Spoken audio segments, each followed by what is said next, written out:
Yeah.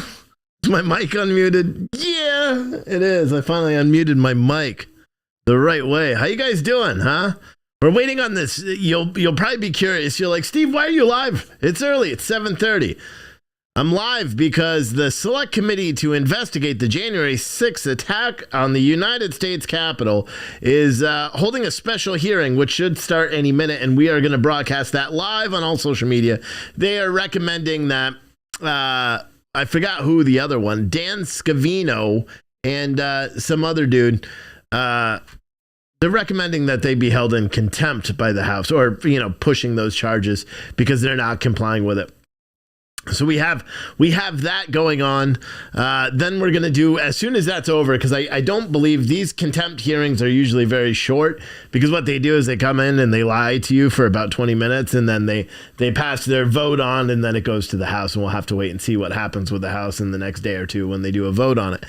But after that, I'm going to do a live show of Fuck It, I'm Done. And then I have some massive news, okay?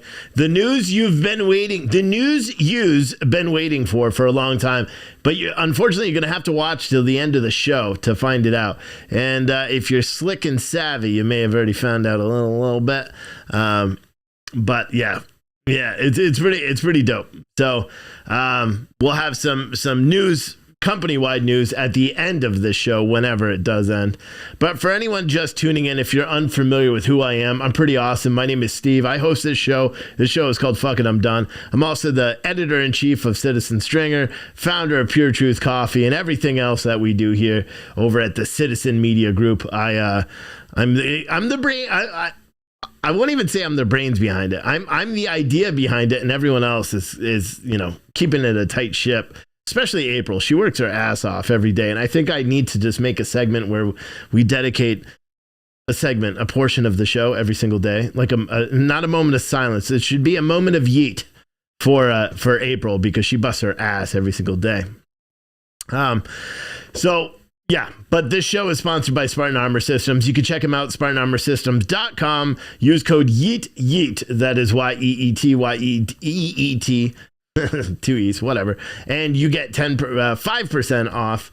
They had to lower the percentage because everyone is buying body armor, not my viewers, and sending it over to Ukraine. So they lowered the percentage because they're selling too much, and they want to, it doesn't work if you do everything on a promotion. It only works for a little time. But yeah, so shout out to those guys. They're awesome. And they manufacture body armor. Concealable plates are the ones that I prefer. They have the big 11x14 plates. So they're big enough to cover, all the crucial parts of a big fella. And in addition to that, they also have pretty sick clothing. Not as great as ours, obviously. But they have great clothing, great designs, nice hats, patches, med kits, shooting targets. They literally got everything over there. Check them out, SpartanArmorSystems.com. Use code YEET, and you get 5% off your order. So, have you guys ever heard of the Wall of Yeeters? Oh, no, you haven't, because you're not going to be able to find that out until the end of the show. So you're going to end up having to watch. So we're just waiting. Just like all things in Washington, this committee meeting is a little bit late, as they usually are. They always are. And so once it does start, we will bring that to you live. I don't really want to start talking about anything else because I don't know. Well, actually, I could talk real quick. There's a mass shooting last night, actually early this morning in Portland. Apparently, there was some street racing going on. Some dude named Rodriguez got pissed off because his car wasn't fast. He didn't have a Toyota Supra like they did in Fast and the Furious. And he ended up opening fire, shooting 7 people, I think, including children. There were children that were there as well, which is insane in itself because this was like 12:30 this morning, but there was someone as young as 5 years old that was at this place, and an 11-year-old was actually shot or wounded with a graze wound. They didn't really know whether it was a gunshot wound or a graze wound, but an 11-year-old was shot. And that's not the only car-related mass incident. In Salem, Oregon, actually yesterday morning, a man ran his vehicle. It seems that there may be some alcohol involved. Also, he was also named Rodriguez. Go figure that one out. But he ran his car into a homeless encampment. killing 4 people, injuring 3 others as well.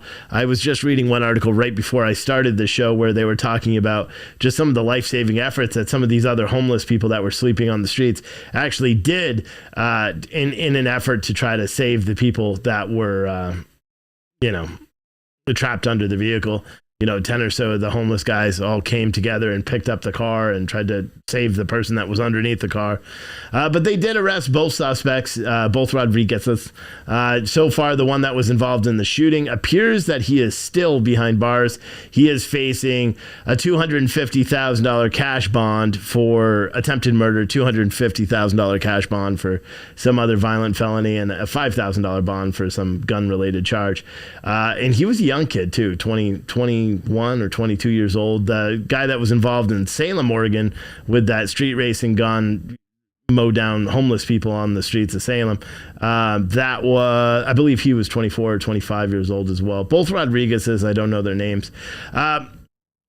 Obviously, we know that there was an incident last night at the Academy, or Saturday night at the Academy, what was it? Saturday or yesterday?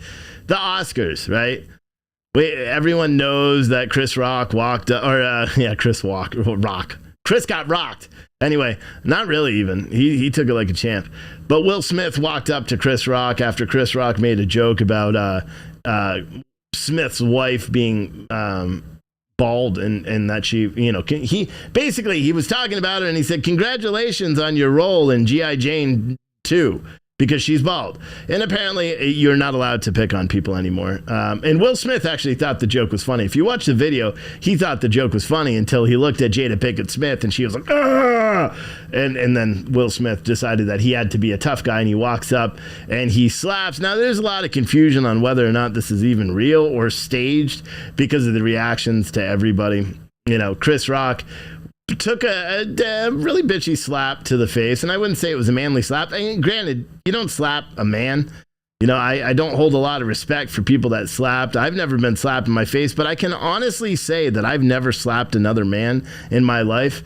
I was watching this podcast. I don't know what the hell it is, but they were saying that there's like 3 things you don't do to a black person, that slapping is one of them, and saying like that's the ultimate insult. And they were up in arms and don't understand why Chris Rock didn't do anything, even though they were saying the fact that he didn't do anything was actually great and he shouldn't have done anything. But I don't know. I sometimes I just wish I was like a super can you imagine? I'm going sideways, but it doesn't really matter because this show is called Fuck It, I'm Done. I can do whatever I want. Can you imagine if it wasn't like Will Smith that hit Chris Rock and it was a white fella? Can you imagine the sheer amount of outrage and racist calls that there would be? I mean, CNN has already successfully, if you ask them, tied this to Donald Trump. No joke. No joke. CNN had a commentator on who's also controversial in her own way. But she said, that the reason why Will Smith felt emboldened, essentially, I'm paraphrasing here, the reason why he felt emboldened to do this was because of the fact that Donald Trump has encouraged this kind of behavior for a long time. Like, what? You can't even make this shit up. They're all batshit crazy. This lady's crazy anyway. She's got a pattern of just being a nutbag. But when I read a Fox News article about it, and I'm like, are you kidding me? These people are nuts. They are certifiably nuts. It's crazy. There was a shooting at PCB. Big group of people on the beach ran off the street when they started shooting. Police did a presser saying one person shot in the foot. One guy had an AR-15. I don't even know where that was. 80 cops respond. Yeah, I don't know where that was. Where's PCB? Or are you trying to say PBC? I don't know. But everyone always blames everything on Donald Trump. CNN, they have to. That's what they've literally built their small ass audience, just criticizing Donald Trump. And what I find really funny too is Senator Grassley today We watched. I thought they were doing nomination hearings, and we were watching that on Citizen Stringer. For anyone that doesn't know, these shows and like breaking news and shit are the only things I'm going to stream to social media from now on. And even if you don't have a membership to Citizen Stringer, you can get the free membership, or you can just sign up as a user and opt out before you get an account, and then you'll get push notifications to your phone on when we go live. We send push notifications out, and I say that, and then I just remembered I didn't send out a push notification for this, so I should probably fucking do that, and I'll do that once this hearing begins. But normally I try to send out push notifications when I go live, so if you have the app on your phone, it'll send a notification and be like, yo, you're missing out, Steve's talking, or whatever the case may be, or whatever the news is. So that's it. MSM has talked about the slap all day long, probably stayed for a publicity stunt. Yeah, I know. I mean, Kyle Becker, who I don't really care. He's a good monologuer, but some of his reporting is just, it's regurgitated news. I'm not a big fan of that. But he actually had a pretty good article where, I wouldn't say good article, but he was talking about the different, and he may follow me, so I'm sorry if you just heard me criticize you, but fuck it, I'm done. I'll criticize who I want. But he had an article that was talking about ratings and how the Academy Award ratings have been tanking, and that this may be the slap heard around the world. How many of you guys heard that today on the news? The slap heard around the world. Will Smith defends his wife as he hits Chris Rock in the face with the most pathetic slap you've ever seen. Because in our reality, it was. Like, if you watch the slow-mo videos, like, I gotta move the mic, but Will Smith was like, really, like, I can't even fucking do it. It's, like, not manly to do. Arms all the way back, and he's kind of like this. Here, the select committee's on. Hold on. Wait.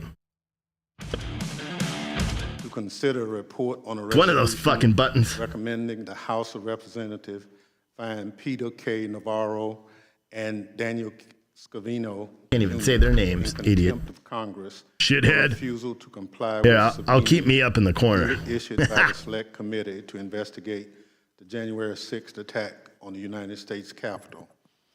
Without objection, the chair is authorized to declare the committee in recess at any time.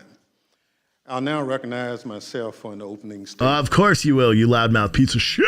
This evening, the Select Committee is required to consider 2 more citations for criminal contempt of Congress for Daniel Scavino, Jr. and Peter Navarro. Before I get started, I do want to comment quickly on the ruling today in John Eastman's lawsuit to stop the Select Committee from obtaining certain records. As the Vice Chair and I said in our statement earlier today, this ruling is a clear victory for the rule of law. I encourage people at home to read what Judge Carter wrote and consider his words very carefully. His warnings about the ongoing threat to American democracy should alarm every person in this country. I want to read a short excerpt from Judge Carter's excerpt. Dr. Eastman and President Trump launched a campaign to overturn a democratic election, an action unprecedented in American history. Let me see if I could put a caption up for you. The campaign was not confined to the ivory tower. It was a coup in search of a legal theory. The plan spurred violent attack on the seat of our nation's government, led to the death of several law enforcement officers, and deepened public distrust in our political process. More than a year after the attack on our Capitol, the public is still searching for accountability. I'm proud to say that this committee is helping to lead that search for accountability.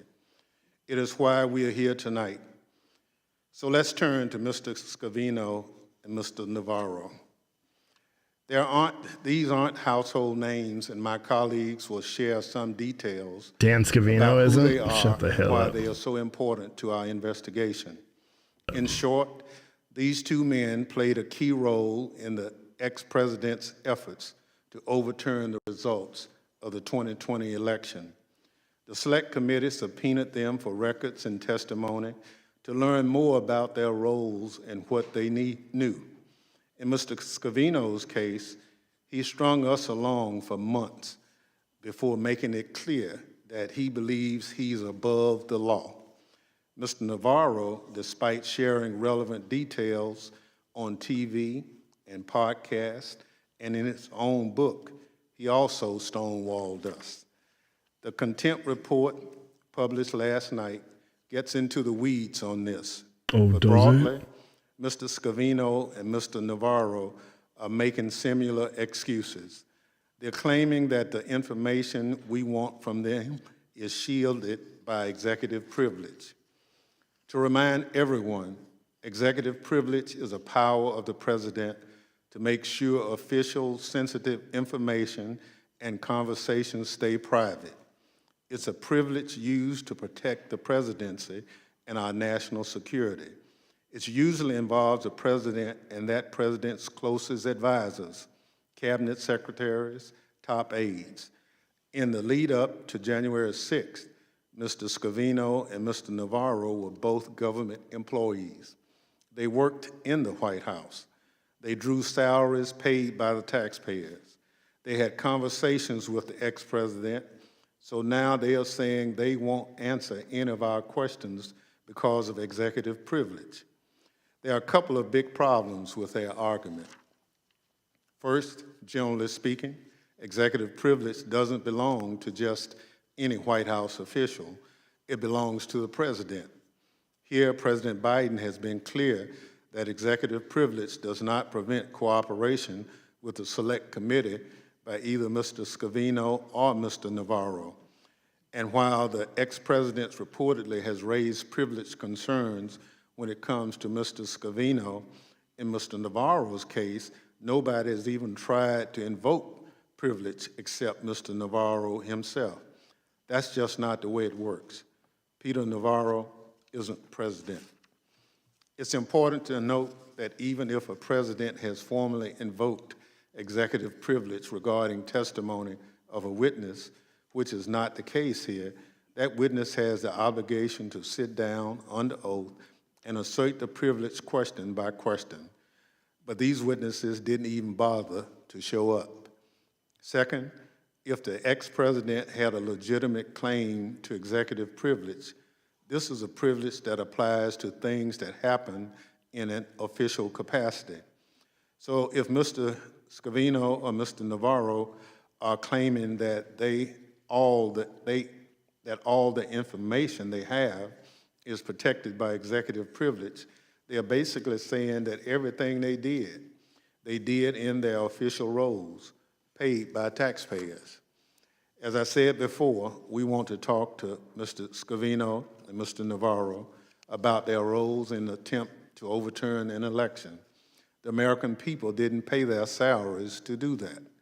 Now there are a lot of laws that set out what government officials aren't allowed to do when they are on the clock or using government resources.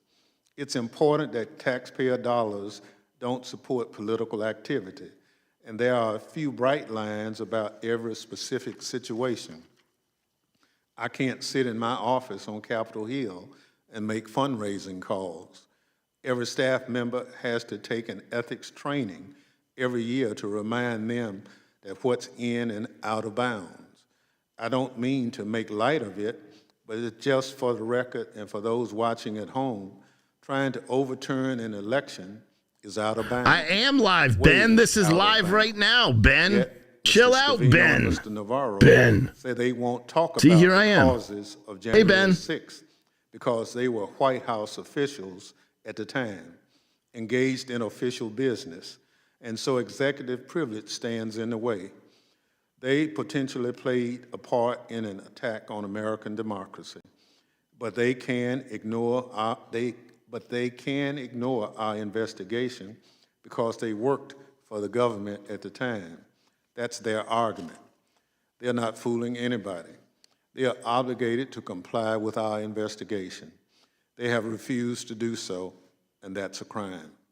Our investigation aims to give the American people a lot of answers about a great many matters, but I think we'll also leave you with some unanswered questions to consider for yourselves.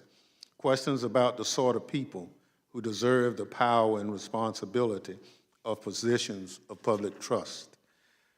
For a great many of us, it means something profound when we raise our hands and swear an oath. We haven't finished the work of our investigation, but I can say confidently that the many involved in the run-up to January 6th, an oath, a statement of fidelity to our democracy, was nothing more to them than meaningless words. I fear what happens if those people are again given the reins of power. These men, Mr. Scavino and Mr. Navarro, are in contempt of Congress. I encourage my colleagues to support adoption of this report. I'm confident the House will adopt a resolution citing them for this crime. And I hope the Justice Department will move swiftly to hold them accountable. I'm pleased now to recognize my friend, the gentlewoman from Wyoming, Ms. Cheney, for any remarks she cared to offer. Thank you very much, Mr. Chairman. We are entering a critical stage of our investigation. We've now taken the testimony of hundreds of witnesses with knowledge of the events of January 6th, including more than a dozen former Trump White House staff members. We have learned that President Trump and his team were warned in advance and repeatedly that the efforts they undertook to overturn the 2020 election would violate the law and our Constitution. They were warned that January 6th could and likely would turn violent. And they were told repeatedly by our state and federal courts, by our Justice Department, and by agencies of our intelligence community that the allegations of widespread fraud sufficient to overturn the election were false and were unsupported by the evidence. And yet, despite all these specific warnings, President Trump and his team moved willfully through multiple means to attempt to halt the peaceful transfer of power, to halt our constitutional process for counting votes, and to shatter the constitutional bedrock of our great nation. As a federal judge concluded today, the illegality of President Trump's plan for January 6th was, quote, obvious. Today, as the chairman noted, we address two specific witnesses who have refused to appear for testimony. Mr. Scavino worked directly with President Trump to spread President Trump's false message that the election was stolen, and to recruit Americans to come to Washington with the false promise that January 6th would be an opportunity to, quote, take back their country. This effort to deceive was widely effective and widely destructive. Bullshit. The committee has many questions for Mr. Scavino about his political social media work for President Trump. Shut up. Including his interactions with an online forum called The Donald and with QAnon, a Oh my bizarre gosh. and dangerous cult. President Trump, working with Mr. Scavino, successfully spread distrust for our courts, which had repeatedly found no basis to overturn the election. And Trump's stolen election campaign succeeded in provoking the violence on January 6th. On this point, there is no doubt. The committee has videos, No, there's a lot of doubt. interviews, There's and a sworn lot of statements doubt. from violent rioters demonstrating these facts. There's a lot of Mr. doubt. Navarro is also a key witness. He's written a book boasting about his role in planning and coordinating the activity of January 6th, and yet he does not have the courage to testify here. We have many questions for Mr. Navarro. I've got including questions about for his Hunter Biden. communications with Roger Stone and Steve Bannon. No, they're regarding going the to go planning after for Stone. I January guarantee 6th. it. As Even more Judge than they Carter already have. concluded today, quote, based on the evidence, the court finds it more likely than not that President Trump corruptly attempted to obstruct the joint session of Congress on January 6th, 2021. Our committee will continue to litigate to obtain the testimony we need. We have already defeated President Trump's effort to hide certain White House records behind a shield of executive privilege. As the court said today, or not today, but as the court said in that case, under any of the tests advocated by former President Trump, the profound interests in disclosure advanced by President Biden and the January 6th committee far exceed his generalized concerns for executive branch confidentiality. That same conclusion should apply to Mr. Scavino and Mr. Navarro. Let me pause for a moment on one specific legal point. Okay. Like Mr. Meadows, Mr. Navarro insists that he is above the law and is categorically and absolutely immune from any congressional subpoena regarding January 6th. We are aware of no court anywhere in America that has ever agreed with this proposition. You're not a fucking court. You're a sham committee. Mr. Shut Navarro up. and Mr. Meadows are attempting to rely upon memoranda from the Justice Department's Office of Legal Counsel. Those memoranda explicitly do not apply here. In this context, Mr. Navarro was not acting as a White House aide advising the president on official matters of policy. He was acting as a Trump campaign operative planning a political effort to obstruct or impede Congress's constitutional proceeding to count electoral votes. The Department of Justice is entrusted with the defense of our Constitution. Here's Adam. Department leadership should not apply any doctrine of immunity that might block Congress Adam, you should go to your studio. And addressing Come on and do the show causes tonight. of the January 6th Short attack. notice. Congress is a separate and co-equal branch of government. It must have the authority and the ability to protect its independence and safeguard the constitutional separation of powers. Oh, no. In the coming months, our committee will convene a series of hearings. The American people will hear from our fellow citizens who demonstrated fidelity to our Constitution and the rule of law, and who refused I don't know how to use a Mac. President Trump's pressure. The committee has heard from many of these individuals, including Republicans appointed by President Trump to posts in the Department of Justice, there we go. Republicans who stood firm, who threatened to resign and refused to participate in efforts to corrupt the department with the stolen election lies that led to January 6th. We have heard from leading Republicans serving in state legislatures and in state and local government who also stood firm, who resisted pressure from the former president and did their constitutional duty. And we have heard from Republicans who were serving in the Trump White House, including those who warned in advance that the president's plans were unlawful, and those who tried to intervene with the president to get him to halt the violence when it erupted on January 6th. In a time when many Republican members of Congress have abandoned their obligation to our Constitution and are putting politics above duty, each of the individuals I just mentioned has, by contrast, demonstrated a firm and unwavering commitment to this nation and to our constitutional republic. Each has done what is right, despite tremendous personal, political, and professional cost. Each is a model for the American people of the kind of public servants this nation needs. Men and women who know our institutions don't defend themselves and who recognize the obligation that comes from holding positions of public trust. As we meet here tonight, Vladimir Putin continues his brutality against Ukraine, killing innocents, reminding us what happens when authoritarians... Oh, no, you don't, lady. And each day, we see footage of the unyielding courage of the Ukrainian people. They were shooting unarmed Russian troops yesterday to defend their freedom. Their bravery reminds us that democracy is fragile. Democracy only survives if citizens are willing to defend it. Who's paying you? We live in the greatest constitutional republic in history. No citizen in our republic can be a bystander.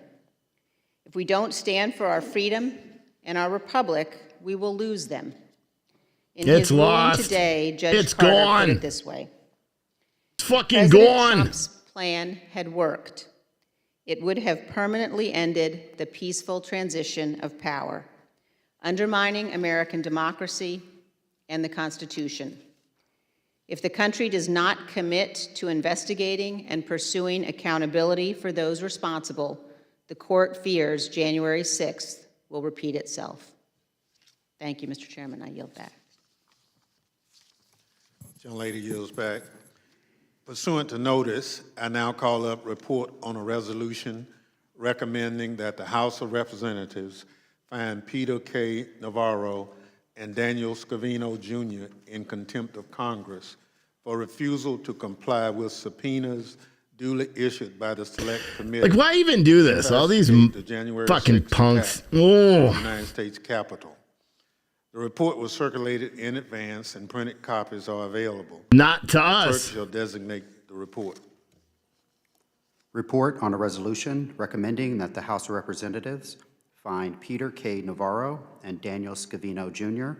in contempt of Congress for refusal to comply with subpoenas duly issued by the Select Committee to investigate the January 6th attack on the United States Capitol. Without objection, the report will be considered read and open to amendment at any point. The chair recognizes the gentlewoman from California, Ms. Laughlin. Thank you, Mr. Chairman. You know, it's a phrase we use all the time, no one is above the law. But it seems as if a few of the former president's closest aides and allies seem to think they are, including Daniel Scavino, Jr. Now, who is he? Mr. Scavino met Mr. Trump around 1992 and worked for him for many years, first at the Trump National Golf Club, and then as director of social media for his 2016 presidential campaign, then as White House Deputy Chief of Staff for Communications, and on his 2020 campaign, and later on efforts to reverse the election results, which former Vice President Mike Pence has denounced as un-American. According to many published reports, Mr. Scavino worked closely with Mr. Trump to use social media to spread lies regarding non-existent election fraud and to inflame a violent, angry mob. For example, Mr. Trump's Twitter account praised a false report alleging election fraud, tweeting, and here's a quote, "A great report, statistically impossible to have lost the 2020 election. Big protest in DC on January 6th. Be there, will be wild." Mr. Scavino I love how also she read followed that. domestic Be violence, there. violent It will. extremist social media, and he did that Wild. on behalf of Mr. Trump.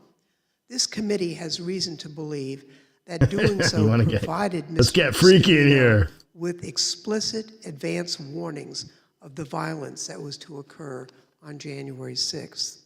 Now, Mr. Scavino may have shared these warnings of violence with Mr. Trump before January 6th.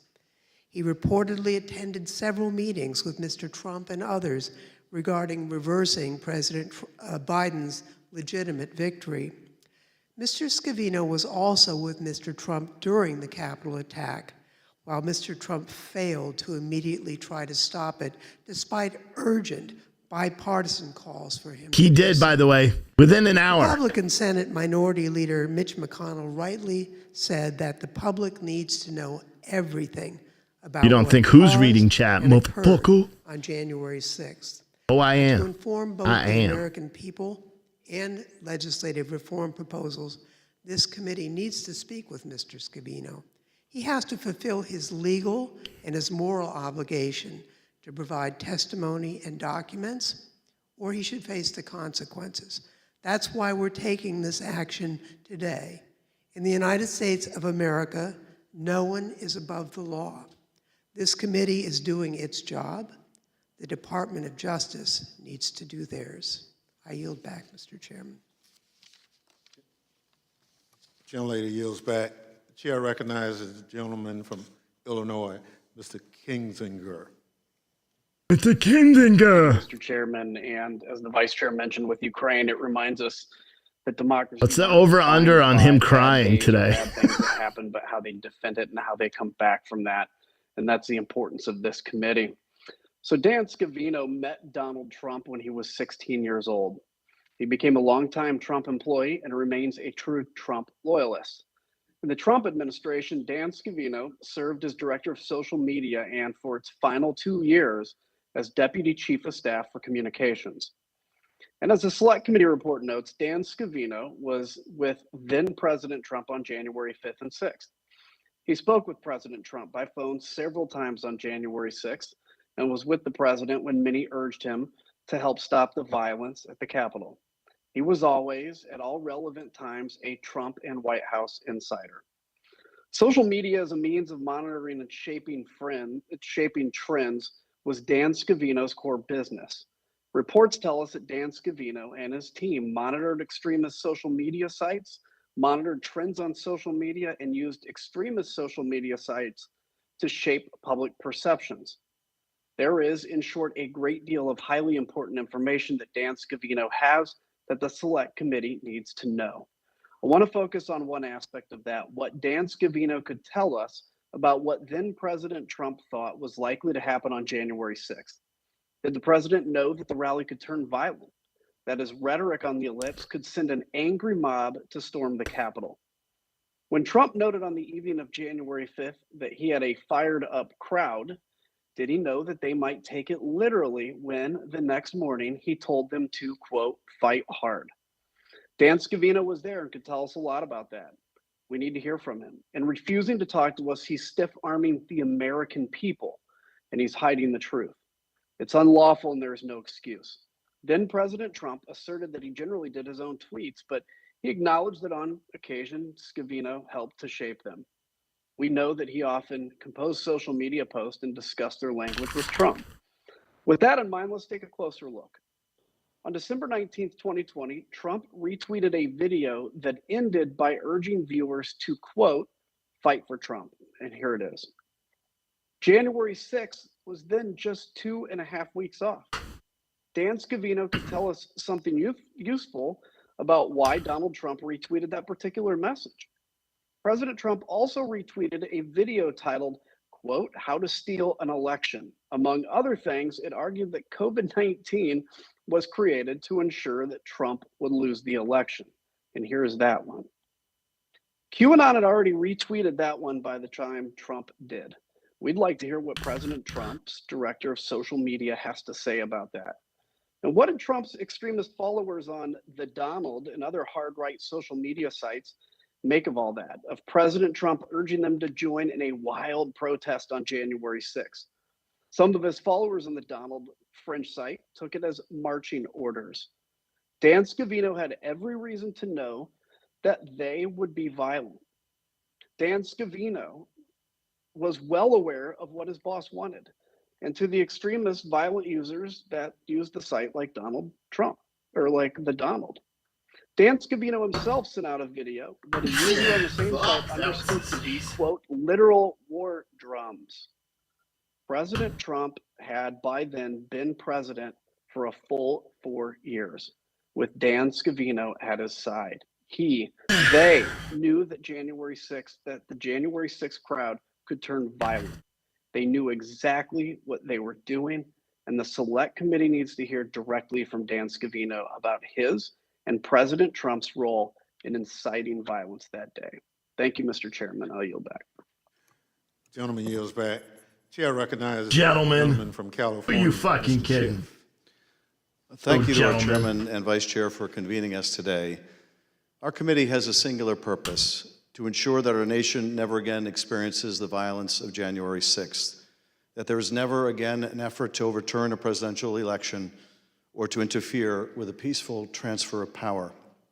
That is our object, and every single witness called before this panel should cooperate. It is a patriotic duty Shifty to help Shift, Congress and what's the up, American my people brother? understand You how the fake ass tragedy piece of of January shit. 6th came about. And more than a Shifty duty, shithead. it is a necessity when served There with a he lawful is. subpoena to appear, which is why we are here today. Peter Navarro and Dan Scavino have refused to comply with a duly authorized Fuck subpoena, off! offering up again and again spurious and unjustifiable excuses. I'll give you In Mr. spurious. Scavino's case, he has clearly relevant testimony for our committee. Fuck off! Scavino was intimately involved in former President Trump's social media content and strategy, and served as Deputy Chief of Staff for Communications. Look at that, while dude. also My background actively did key promoting out. Trump's campaign. The walls. The Select Committee believes that Scavino Pretty was dope. with Trump on January 5th and 6th, Fuck including off! during a period when the Capitol was under attack. Piece of That he was shit. party to conversations with Trump about challenging, disrupting, or impeding the congressional proceedings to certify the election results, and that he may have also had prior knowledge regarding the likelihood of violence on January 6th due to his monitoring of social media sites where such violence was discussed and predicted. Specifically, through press reporting, we are aware that on January 6th, Mr. Scavino was advising Trump throughout the day, potentially even directly sending messages from the White House and potentially playing a role in the video message Trump released hours after rioters breached the Capitol. It's also been reported that Mr. Scavino was present during a January 5th strategy session with Trump as they schemed on how they could convince congressional Republicans to successfully object to the certification of the election and thus overturn it. This is why Mr. Scavino has an obligation to appear before us. Nevertheless, Mr. Scavino claims to be protected under executive privilege, but that claim isn't grounded in the law or reality. Executive privilege doesn't allow for a person to simply refuse to appear before a congressional committee. It doesn't apply to Scavino's campaign activities on behalf of the former president. It doesn't apply to a potentially unlawful scheme to obstruct Congress, and it doesn't apply to his official duties when, as here, the current president of the United States asserts it is not in the public interest to do so. I have one more thing to add tonight. The Department of Justice has a duty to act on this referral and others we have sent. Without enforcement of congressional subpoenas, there is no oversight. And without oversight, no accountability, not for the former president or any other president, past, present, or future. Without enforcement of its lawful process, Congress ceases to be a co-equal branch of government, and the balance of power would be forever altered to the lasting detriment of the American people. Finally, I want to return to Judge Carter's remarkable opinion, finding that a former president of the United States may have committed a crime and fraud against the United States. The judge said that Dr. Eastman and President Trump launched a campaign to overturn a democratic election, an action unprecedented in American history. Their campaign was not confined to the ivory tower. It was a coup in search of a legal theory. The plan spurred violent attacks on the seat of our nation's government, led to the deaths of several law enforcement officers, and deepened public distrust in our political process. And as the vice chair pointed out, he also said, if the country does not commit to investigating and pursuing accountability for those responsible, the court fears January 6th will repeat itself. That responsibility to investigate and pursue accountability extends to those who hold the highest office in the land or those who hold no office at all. If no one is above the law, then no one must be above the law. We are upholding our responsibility. The Department of Justice must do the same. I yield back. Gentleman yields back. Chair recognizes the gentleman from California, Mr. Aguilar. Thank you, Mr. Chairman, Madam Vice Chair, and distinguished colleagues. Our committee is dedicated to getting to the truth and to taking any steps necessary to do so. When material witnesses fail to comply with lawful subpoenas, we have no choice but to refer them for contempt of Congress. Peter Navarro's testimony is integral to our investigation, and despite the fact that he's given multiple television interviews regarding our subpoena, he's failed to comply with our investigation in any way. Mr. Navarro has publicly stated that he is protected by executive privilege, but has never sought counsel, as others have, has never filed any case seeking relief from his responsibilities to comply with our subpoena. An economist with a PhD from Harvard, Mr. Navarro ran unsuccessfully for office in my home state of California for five times. He wrote several books on economics and trade, many of which focused on China. He was brought on by the Trump campaign in 2016 to advise the former president on economic and trade issues. He was such an important advisor to the former president that an office in the White House was created just for him to oversee, the White House National Trade Council. He was the architect of the president's trade policies, which, according to a study commissioned by the U.S.-China Business Council, quote, hurt the U.S. economy and failed to achieve major policy goals. Now, Mr. Chairman, I think the American people might be wondering why our committee would need to speak with a trade official about the attempts to overturn the 2020 election. As the Vice Chair noted, that's because Mr. Navarro held that title as a director of White House National Trade Council, but he devoted much of his time to White House political efforts outside the scope of his official duties.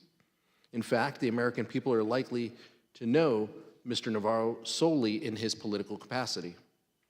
He was so active in the 2020 re-election campaign that the United States Special Counsel ruled in 2020 that Mr. Navarro repeatedly violated the Hatch Act. That's because the former president trusted Mr. Navarro as a spokesman and confidant. He was so intimately involved with these efforts that Mr. Navarro allegedly led a call on January 2nd with a group of state legislators about the effort to convince Vice President Pence to delay the election certification for 10 days. A text handed over to this committee by Mr. Meadows from a member of the press read, and I quote, "Mark, I'm reaching out because I have details on the call that Navarro helped convene yesterday with legislators as part of his effort to get Pence to delay certification of the election for 10 days, including that the president participated. Were you on the call when the president spoke?" End quote. Among the many questions we have for Mr. Navarro, we need to hear from him about this conversation and about that phone call. And we need to hear from him about his other calls with Steve Bannon, whom the House has already held in contempt, that took place both during and after the attack on the U.S. Capitol. We know that Mr. Navarro believes he and Mr. Bannon came up with the strategy for overturning the election because he details it in his book, which I know my colleague from Florida will discuss in greater detail. This is as clear a case for contempt as we are likely to see, Mr. Chairman, and I yield back. Gentleman yields back. Chair recognizes the gentlewoman from Florida, Mrs. Murphy. Thank you, Mr. Chairman. And I'll just pick up where my colleague, Mr. Aguilar, left off. Over a month and a half ago, Mr. Navarro was subpoenaed by this committee. We sought documents and testimony regarding his efforts to discredit the election and to prevent the results from being certified. This information is central to our committee's inquiry. Mr. Navarro refused to comply, making a cursory claim of executive privilege. There are many reasons why this blanket assertion of executive privilege lacks merit, as a matter of law and as a matter of common sense. Most fundamentally, neither the incumbent nor the former president has asserted privilege regarding Mr. Navarro's testimony or document production to the committee, and Mr. Navarro has no unilateral authority to assert privilege himself. Beyond that foundational flaw in Mr. Navarro's privilege claim, since the election, he has spoken and written widely about the precise subjects that are the focus of our subpoena. Clearly, Mr. Navarro is eager to tell his story as he sees it, so long as he can do so on his own terms. For example, in 2020 and in 2021, Mr. Navarro published a 3-part report on his website called the Navarro Report.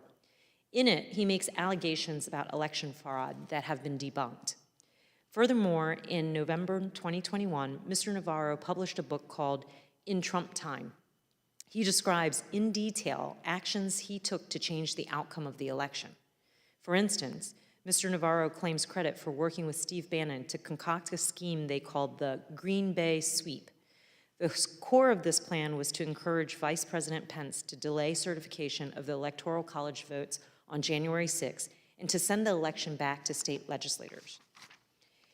In his book, Mr. Navarro also writes what he called Attorney General William Barr. He also writes that he called Attorney General William Barr, asking the Department of Justice to support President Trump's legal efforts to challenge the election results, which Barr declined to do. Notably, Mr. Navarro acknowledges that he kept a journal detailing this episode and other post-election actions he took. And finally, earlier this year, at the same time he was refusing to comply with our subpoena, Mr. Navarro made multiple media appearances during which he discussed his various roles in the events that culminated in the January 6th attack. I'd like to play a media clip right now. Can you please cue the clip? What about this interview, which is kind of interesting, is like I have so much knowledge to share with you about what I was involved in and what I know. Given that you've told me that you have a plan that you push to delay or deal with the certification, you've told me 100 members back it, and you've said in public Trump was on board. If you say all those things out here, why risk a legal battle or going to jail to refuse to discuss them with the committee under oath? Because I have a loyalty to the Constitution and a loyalty to the president. The president has invoked executive privilege in this matter. It's not my authority to revoke that privilege. You say it's not your privilege to waive, but let's look That's the law. at No, how it's often the you've law. waived it. Let's look at some of the news you've made on these topics. Take a look. Former Trump advisor Peter Navarro is spilling the beans. We had over 100 congressmen and senators on Capitol Hill ready to implement the sweep. Peter Navarro. Right? The boss tells Pence to take my friggin' call. Navarro tells Rolling Stone. It was about sending the votes back. Most or all of those states would decertify the election. How do you expect people to take seriously? They played your claim two that this fucking is secret and appearances. privileged God, they're when you've been out there weak. talking about it? They're And when weak you as and Bannon shit. said the committee's dog wouldn't bark. They're They so were afraid of weak. you and the report. It seems now, Peter, like the dog has barked. Thank you. He has so much knowledge to share with a journalist, but he refuses to share that knowledge in response to a lawful subpoena. Evidently, Mr. Navarro is only concerned with executive privilege, with keeping certain matters confidential when it's convenient for him. Unfortunately for him, and fortunately for the American public, that's not how the law works. No president, incumbent or former, has claimed privilege regarding Mr. Navarro's testimony and documents. And in any event, his claim of executive privilege is severely undermined, if not foreclosed altogether, by his extensive public disclosures on the same issues the committee seeks to question him about under oath. As a result of his actions, Mr. Navarro is clearly in contempt of Congress and should be referred to the Department of Justice for criminal prosecution. I yield back. Gentlelady yields back. Chair recognizes the gentleman from Maryland, Mr. Raskin. Thank you, Mr. Chairman. Here we go. My hero, Tom Paine, said the cause of America is the cause of mankind. And today, democracy is under siege all over the world. And just as we're working to defend and fortify democracy abroad, in Ukraine and in other places, we're working to defend and fortify democracy here at home. The assault on American democracy that exploded on January the 6th, Mr. Chairman, had two coordinated elements that we've been able to see. One was a violent insurrection from the outside, infused by propaganda and disinformation, and led by domestic violent extremist groups like the Oath Keepers, the Proud Boys, the Three Percenters, the QAnon networks, the militia groups. But the other component was a secret campaign on the inside to replace our constitutional process governing presidential elections with a tissue of lies and counterfeit processes that make a mockery of American democracy. This is what the political scientists call a self-coup. It's not a coup against a president, like most coups, but it's a coup organized by the president against the constitutional framework itself. The two contempt citations we vote on tonight will go to persons who have critical information about both components of this assault on America and the coordination between them. Peter Navarro worked to overthrow the election by nullifying 79 electoral college votes cast by tens of millions of Americans who live in Arizona, Georgia, Pennsylvania, Michigan, New Mexico, and Wisconsin. had his so-called Green Bay sweep, which, by the way, is an insult to Green Bay Packers all over the country, but had his so-called Green Bay sweep not been blocked by the bravery of our police officers, 150 of whom were injured, wounded, or hospitalized by insurrectionary violence, and by Vice President Pence's refusal to abandon his constitutional duties, this attempted coup would have, quote, permanently ended the peaceful transition of power in America, unquote, threatening the survival of democracy and the Constitution, as United States District Judge David Carter put it so powerfully in his remarkable decision today, rejecting the claims of Navarro's comrade in these efforts, John Eastman. We subpoenaed Navarro to produce documents by February the 23rd, 2022, and to appear for deposition on March 2nd. He has produced no documents and failed to appear for his scheduled deposition. Peter Navarro must be held in criminal contempt of Congress and the American people because he is acting with criminal contempt for the Congress and the American people. The American people want to know what sets him above the law. The Supreme Court said in 1950, in U.S. versus Bryan, that a subpoena creates a public duty which every person within the jurisdiction of the government is bound to perform when properly summoned. In 2020, the Supreme Court emphasized that it is the duty of all citizens to cooperate with a subpoena. But Navarro invokes the words executive privilege, repeats the phrase over and over again, "It is not my privilege to waive." And he thinks he has found a magic wand to nullify the powers of the U.S. Congress, just like he thinks he has found a magic wand to nullify the powers of the states to cast their own electoral college votes. Now, Navarro's statement that the executive privilege is, quote, not his to waive, is in fact accurate.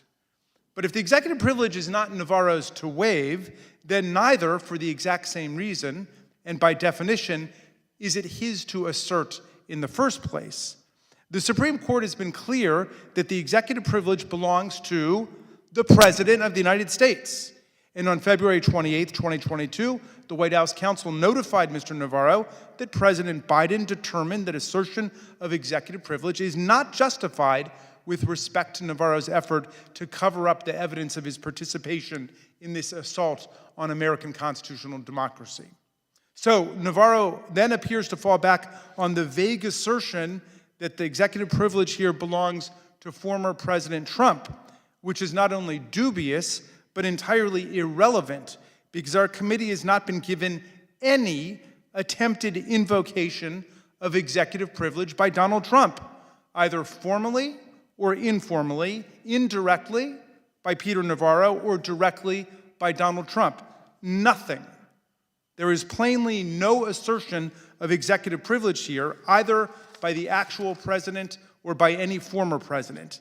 And even if there were, even if President Biden tried to assert executive privilege for Peter Navarro, it would fail immediately because the privilege does not apply to private political business, much less to criminal activity like conducting coups or insurrections against the government. The privilege applies only to professional speech on government policy by advisors rendering confidential advice on matters within their domain of professional responsibility. Now, Peter Navarro was the White House trade advisor. It was not within his job description to overthrow presidential elections, coerce vice presidents into abandoning their constitutional responsibilities, or impose counterfeit regimes in place of the U.S. Constitution. When Navarro was plotting to overthrow the election by canceling out the Electoral College votes of 49 million Americans in 6 states to seize the presidency for his chosen candidate for 4 years, he was not rendering advice on trade policy. We are not seeking documents or testimony from Navarro related to his official duties as trade advisor. and indeed on a press call to announce release of his outlandish and cartoonish three-part report on outright fraud in the 2020 election on his personal website, Navarro acknowledged publicly that he was writing as a private citizen and not as a federal government official. So please spare us the nonsense talk about executive privilege, rejected now by every court that has looked at it. This is America. And there's no executive privilege here for presidents, much less trade advisors, to plot coups and organize insurrections against the people's government and the people's constitution, and then to cover up the evidence of their crimes. The courts aren't buying it, and neither are we. Navarro insists only on adding insult to his contempt. More than a year after Biden beat Trump by more than 7 million votes, Navarro continues to spread the big lie that Trump won, and he says, quote, "Beyond any shadow of a doubt, this election was stolen." He brags about his work with Steve Bannon to apply pressure on Vice President Pence to do the wrong thing. He tells the complete story in his book, In Trump Time, and in his three-part report, which was made up of titles like The Immaculate Deception and The Art of the Steal, of how they tried to get Pence to abandon his constitutional duties and force the contest into a contingent presidential election under the 12th Amendment in the House of Representatives. And he goes on Steve Bannon's podcast and he makes noises about the next insurrection. A year after the election was over, he said, if they want an insurrection, they keep pushing this, they're going to push the American people over the freaking edge. Mr. Chairman, Madam Vice Chair, the American people opposed the January 6th insurrection, and the American people oppose future insurrections and coups against our government. We are fighting to defend the institutions and values a fucking coup of against our democracy government. at home Right against now. coup plotters and insurrectionists, and we are supporting other democracies around the world under siege by autocrats and kleptocrats, bullies and despots. We are on the side of the people of Ukraine against Vladimir Putin, who is not a genius, but a mass murderer. And we stand strong on the side of democracy, freedom, the Constitution, and the rule of law against people who smashed our police officers in the face with Confederate battle flags and tried to cancel out the results of our presidential election. These two men are in contempt of Congress, and we must cite them both for their brazen disregard for their duties and for our laws and our institutions. I yield back. Call Nancy Pelosi. Gentleman yields back. Chair recognizes the gentlewoman from Virginia. Holy shit, there's more people to talk? Thank you, Mr. Chairman. And I want to thank my colleagues on the committee for their commitment to providing a full and factual accounting of everything that led to January 6th, the events of that day, and to ensure that such an attack on our republic never happens again. Mr. Chair, I served in the Navy for 20 years, and when you talk to people in the military, that's what they say. Seamen? They say they serve in the military. They serve the American people. Today, I continue to serve, as we all do on this committee. When Mr. Scavino and Mr. Navarro entered the administration, they agreed to serve the American people. The president, who serves the American people, has a unique duty under the Constitution to take care that the laws be faithfully executed.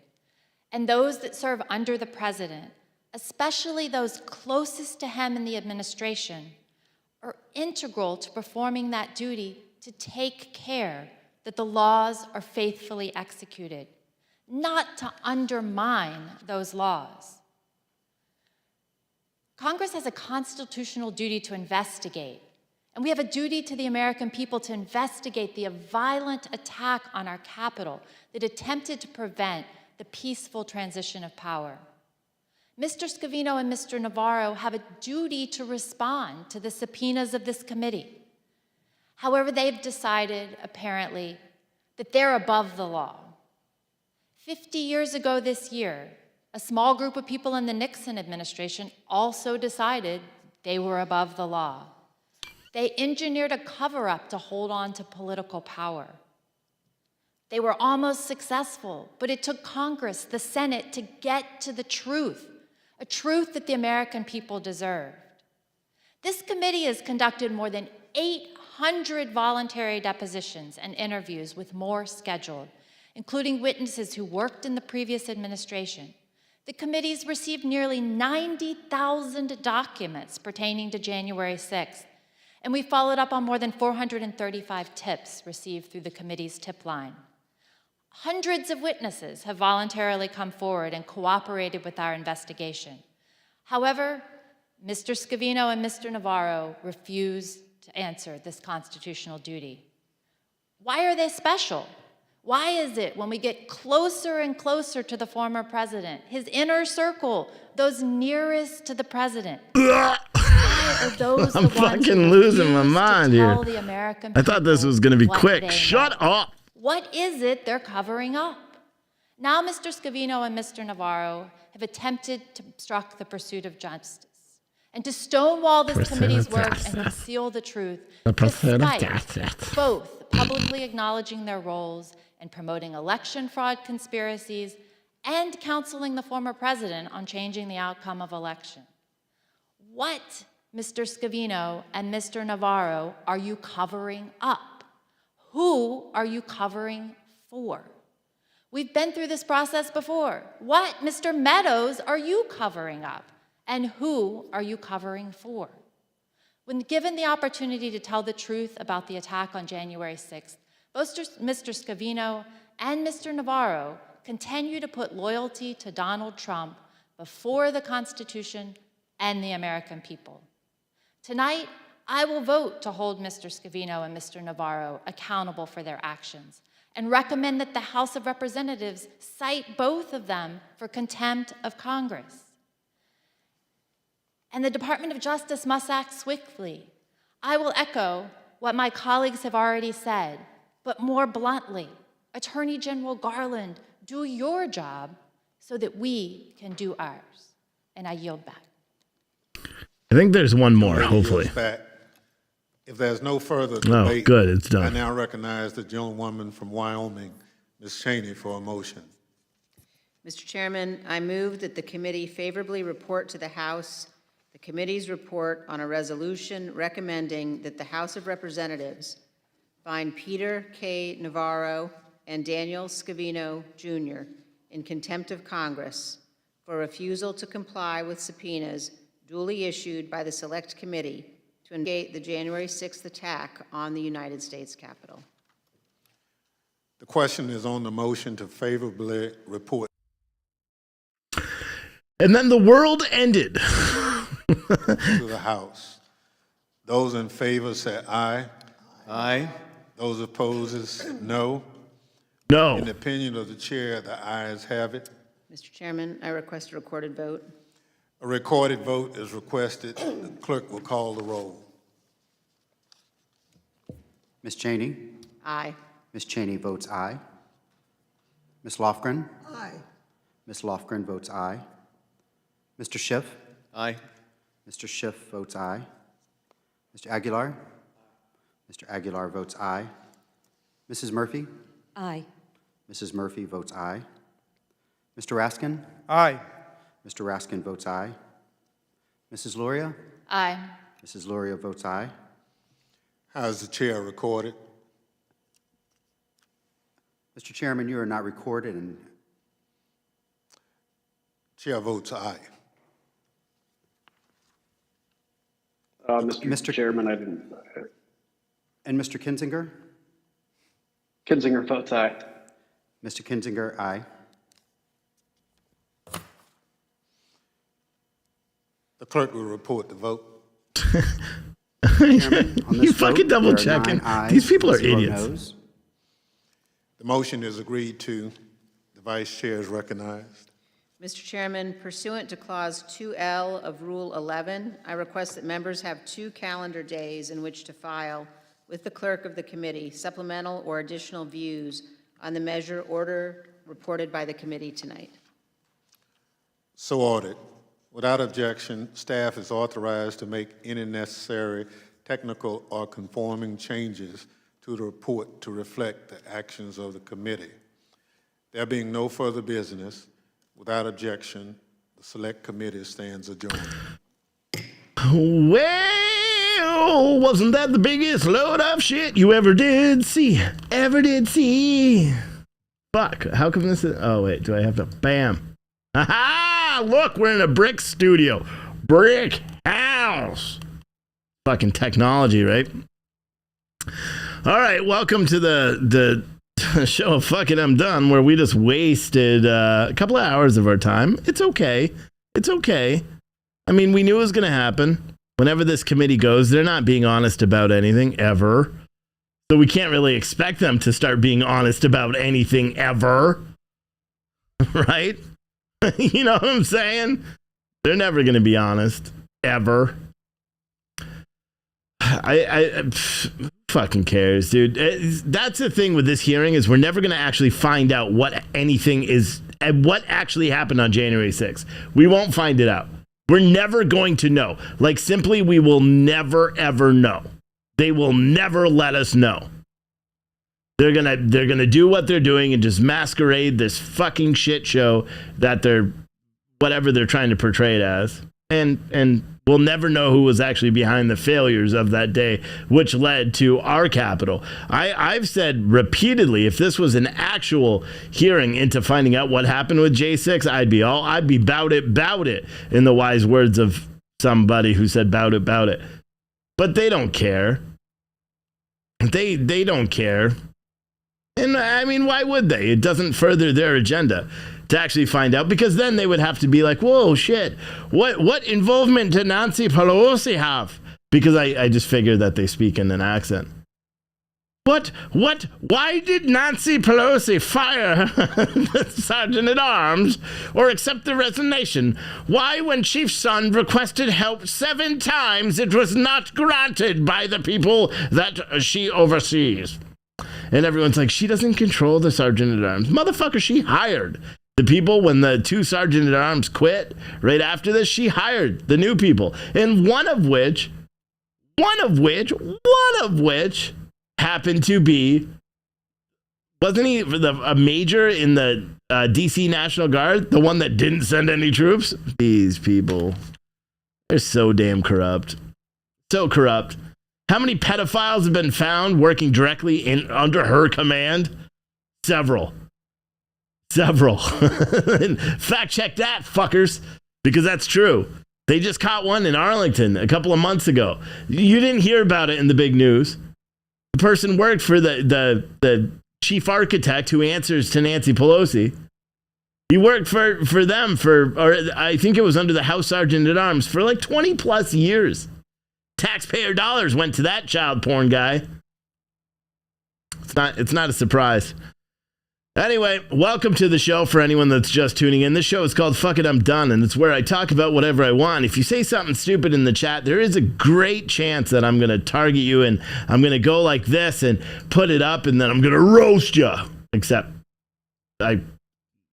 whatever. And actually, now what I'm going to do, exactly 9/11. Let's take this comment and move that down to the bottom, because that's where it belongs, at the bottom.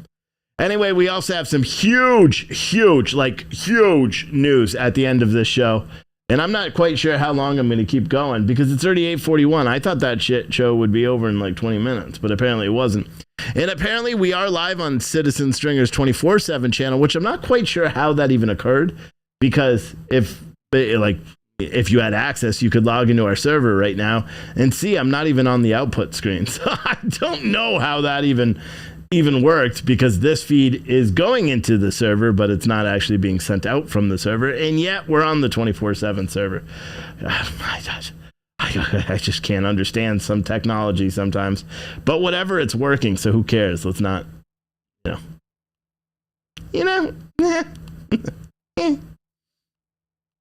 Anyway, let's I guess we should start again. There was a mass shooting this morning in Portland, Oregon. Children were injured. 11-year-old suffered a graze wound. 5-year-old was also at this car show where a fella named Rodriguez opened fire. And no, it wasn't Rodriguez from Fast and the Furious, although this was street racing, and there were lots of people around.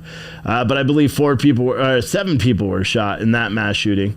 They do have the suspect in custody. He is being held with bail because, well, simply, he's not related to Antifa, so they're actually going to hold him with bail. Mike Schmidt doesn't feel an obligation to let his little Antifa buddies go.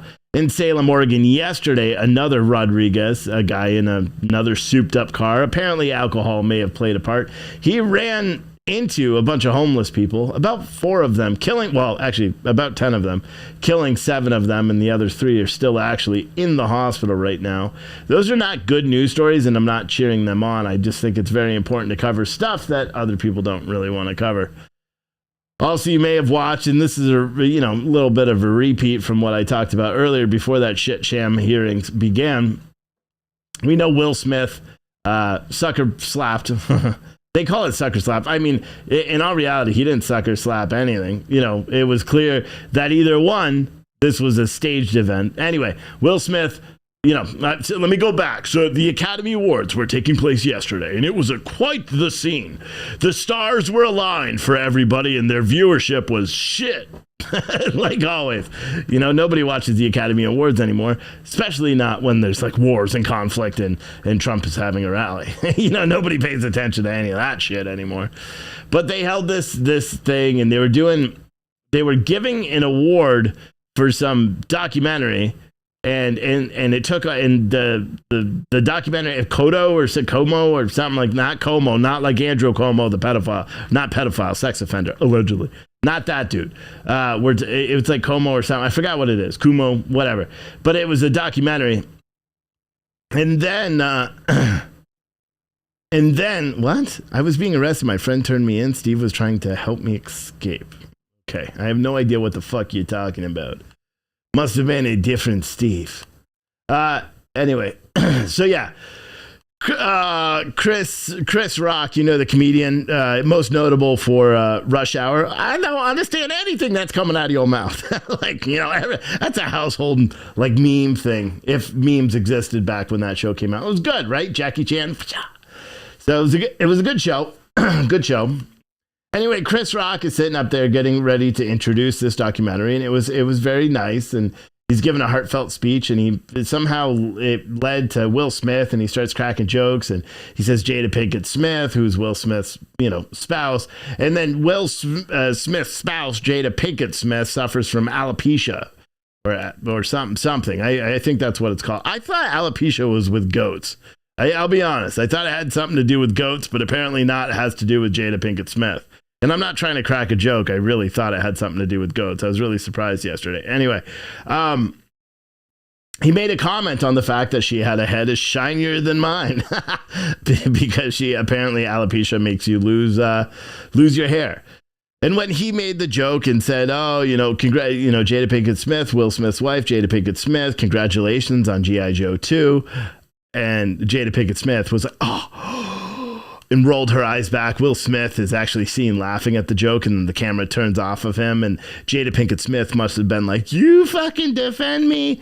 So Will Smith gets up and he struts, walks over, and Chris Rock is talking to him, and he's like, "Oh, what's that?" Like, uh-oh, not thinking anything is gonna happen, and then Will Smith fires back in the most lamest, like feminine, let's just say that, feminine slap that you could ever possibly do as a man, and slaps Chris Rock in the face like a slap. Now, here's 2 things. I've never been slapped in the face, nor have I slapped anybody in the face. Usually when I hit, or when I've been hit, it's with a closed fist. And I've hit a lot of people, and a lot of people have hit me. Never once have I been slapped in the face. I can honestly say if anyone ever slapped me in the face, they would probably die. Because I understand just what that means. That's like the B word. I'll say fuck it, I'm done. I don't like the B word much, so I won't say it. But it's like a really big B move. You know what I mean? Bitch move. Okay, I did. I couldn't help it. There's no other way to say it. But that's what it is, to slap someone. I was watching this podcast before, and they were talking about how, it was a black commentator, and he's like, there's 3 things you don't say to a black guy, or 3 things you don't do to a black guy.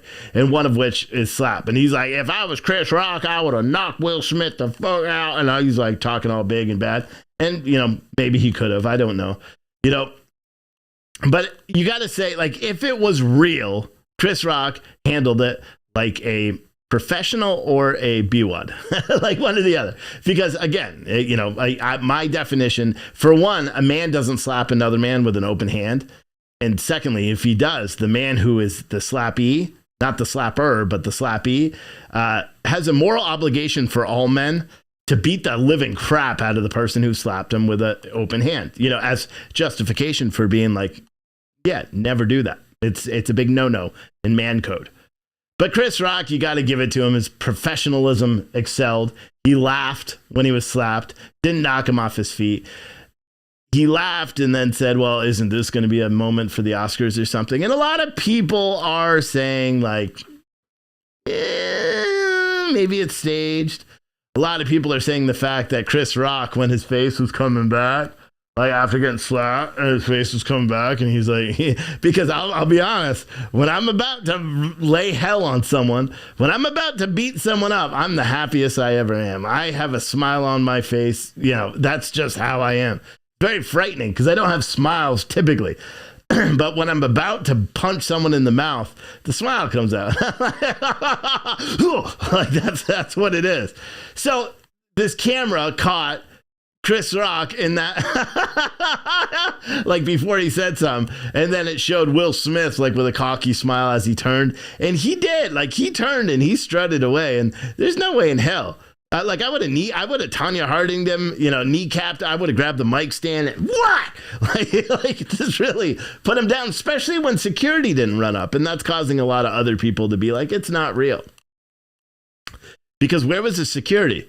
You got one guy worth a shit ton of money hitting another guy worth a shit ton of money. Doesn't security protect these people? Or are they just allowed to beat the shit out of each other or slap each other? Because maybe security was like, ha ha ha, you see that? Will Smith, this guy we all looked up to, slapped this guy in the face. What a bitch. Like maybe that's what security was like. There's no threat here.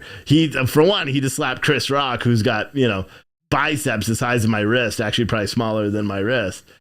So maybe he's just like, the security's like, yeah, no threat there. The thing that doesn't make a lot of sense to me, and the thing that makes me think that it could possibly be a setup, is the fact that not even 20 minutes after Will Smith slapped Chris Rock in the face, sat back down, he won an Oscar for his performance as the father to Venus and Serena Williams in some bullshit, stupid ass show that nobody cares about. Like, he won an Oscar, and then he gets up there like a blubbering baby, and I want to apologize to the Academy. I want to apologize to my cast members. Denzel Washington just came up to me and said, sometimes the devil will get you when you're at the top, or something like that. He didn't even apologize to Chris Rock, which leads me a little bit more to believe that this is all a fucking hoax and not real. But ultimately, I don't know. I don't know. I don't know whether it's real. I don't know whether Chris Rock was it all a figment of our imagination? Was it special effects CGI? I forgot to mention too, when Will Smith strutted away like a punk and Chris Rock continued on talking. Chris Rock seemed to be a little bit surprised. He didn't really know what was going on. But Chris Rock or Will Smith walks around, sits down, he's like, you keep my wife's name out of your motherfucking mouth. You keep your wife's name out my motherfucking mouth. Out your mouth or something like that. What about the dude that your wife slept with a year ago? Like, isn't that like something like, if you have aggression towards a man, shouldn't it be the man that slept with your wife in your own house? Will Smith? Like, seriously, I don't know. And then the media was like, yes, there's a war. Yeah, Joe Biden did say that he wants to take Putin out. But let's just ignore all that, and we're going to focus on this fucking Will Smith story, because that's a bigger story. And then the Academy Awards said they're investigating.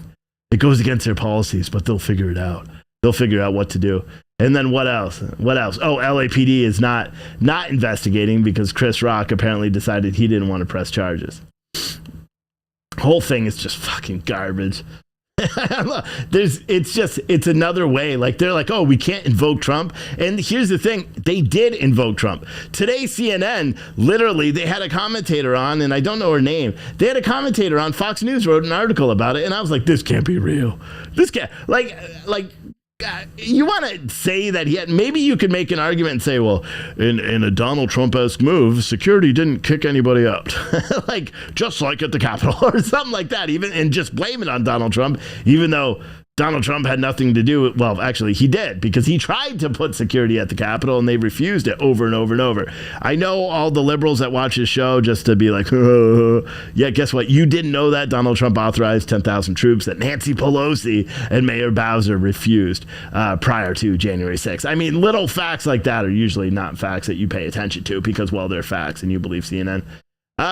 But it's really crazy. The whole thing is fucking crazy. You know, CNN tried to blame Donald Trump for it.